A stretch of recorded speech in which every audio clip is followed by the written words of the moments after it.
Boa noite, irmãos e irmãs, a paz do Senhor Jesus a todos. Mais uma noite na presença de Deus para ouvirmos, meditarmos e nos alegrarmos na palavra do Senhor. Amém? E a mensagem de hoje, irmãos, é sobre a Igreja de Cristo. A declaração de Jesus em Mateus 16:18: sobre esta pedra edificarei a minha igreja, e as portas do inferno não prevalecerão contra ela, é uma das mais significativas na história da fé cristã. Esta declaração nos revela a profundidade e a solidez da igreja que Cristo estabeleceu. Vamos explorar o significado desta passagem e suas implicações para a vida da igreja. No tópico 1 é a confissão de Pedro, que está em Mateus 16:16. Tudo começa com a confissão de Pedro. Jesus perguntou aos seus discípulos: E vós, quem dizeis que eu sou? Pedro respondeu: Tu és o Cristo, o Filho do Deus vivo. Essa confissão é a base sobre qual a igreja é construída. Reconhecer Jesus como Cristo, o Messias prometido, e como o Filho do Deus vivo é essencial para a fé cristã. A confissão de Pedro não foi apenas um reconhecimento intelectual, mas uma declaração de fé profunda e transformadora. No tópico 2 é a revelação divina, Mateus 16:17. Jesus respondeu a Pedro dizendo: Bem-aventurado és tu, Simão Barjonas, porque não foi carne e sangue que tu revelou, mas meu Pai que está nos céus. A confissão de Pedro não veio de sua própria compreensão, mas foi uma revelação divina. Isso nos ensina que o verdadeiro entendimento de que Jesus é e a fé nele vem de Deus. É Deus quem abre os nossos olhos espirituais para vermos a verdade sobre Jesus Cristo. No tópico 3, a fundação da igreja, em Mateus 16:18. Jesus então declara: E eu te digo que tu és Pedro, e sobre esta pedra edificarei a minha igreja, e as portas do inferno não prevalecerão contra ela. Há um jogo de palavras aqui, onde Pedro significa pedra ou rocha. No entanto, a pedra sobre a qual a igreja é edificada não é Pedro como indivíduo, mas a confissão de fé que ele fez. A igreja é construída sobre a verdade de que Jesus é o Cristo, o Filho do Deus vivo.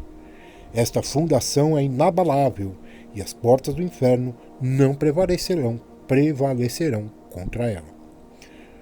A autoridade na igreja. Mateus 16:19. Jesus continua dizendo a Pedro: Dar-te-ei as chaves do reino dos céus, e tudo que ligares na terra será ligado nos céus, e tudo que desligares na terra será desligado nos céus. Isso simboliza a autoridade dada à igreja para pregar o evangelho, perdoar pecados e exercer disciplina espiritual. A autoridade da igreja vem de Cristo e deve ser exercida em conformidade com sua vontade e ensinamentos. A igreja como corpo de Cristo. 1 Coríntios 12:27. A igreja é descrita em 1 Coríntios 12:27 como o corpo de Cristo, com cada membro desempenhando um papel vital. Ora, vós sois o corpo de Cristo, e seus membros em particular.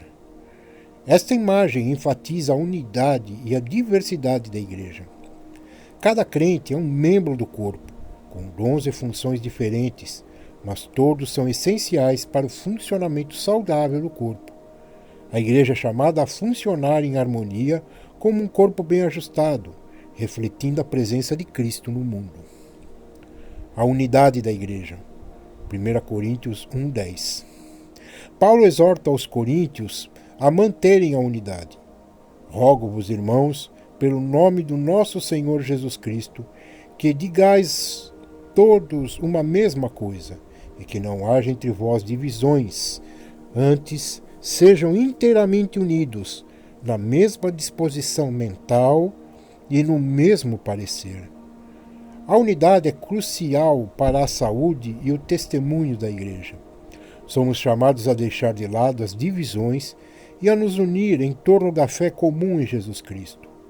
A unidade da Igreja é um poderoso testemunho para o mundo da obra reconciliadora de Cristo. A perseverança da Igreja. Mateus 10, 22.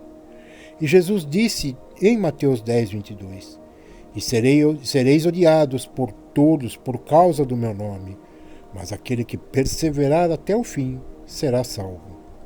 A perseverança é uma marca distintiva da verdadeira Igreja. A Igreja enfrentará oposição, perseguição e desafios, mas é chamada a perseverar em fé, amor e fidelidade a Cristo. A promessa de Jesus é que aqueles que perseverarem até o fim serão salvos. A perseverança da Igreja é um testemunho da fidelidade de Deus e da veracidade de suas promessas. Queridos irmãos e irmãs, a declaração de Jesus Cristo em Mateus 16, 18 é uma poderosa lembrança da fundação sólida sobre qual a Igreja é construída. A confissão de Pedro, revelada por Deus, nos chama a reconhecer Jesus como Cristo, o Filho do Deus vivo. Somos chamados a viver em unidade, exercendo a autoridade que Cristo nos deu, como membros de seu corpo, perseverando até o fim. Que possamos sempre lembrar que a Igreja pertence a Cristo e que Ele a edificará e a sustentará contra todas as forças do mal. Amém? Vamos, neste momento, irmãos, fazer uma oração para encerrarmos esta mensagem edificante do dia de hoje. Amém? Vamos orar então, irmãos. Senhor Deus, querido e amado Pai, em nome do Teu Filho amado Jesus, Pai querido, entramos em Tua santa presença, Pai. Erguemos nossas vozes em oração para Te agradecer, meu Pai, pelo dia de hoje. Obrigado, Senhor, pelo dia de vida. Obrigado pelo ar que respiramos, Pai.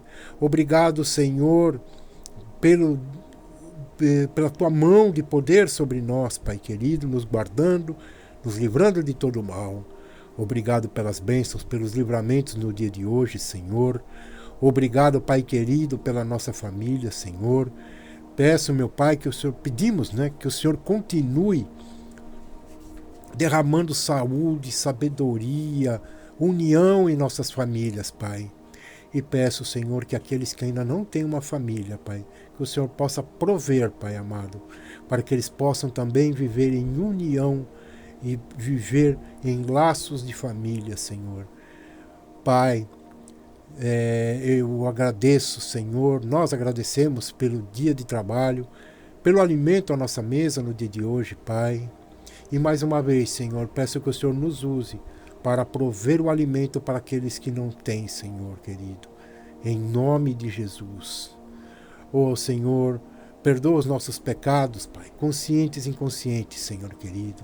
Tem misericórdia de nossas vidas, Pai. Somos falhos e pecadores, Pai. Precisamos da Tua misericórdia, do Teu perdão sobre nós, Pai.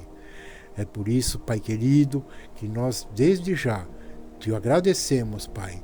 Te adoramos e Te amamos. Amém.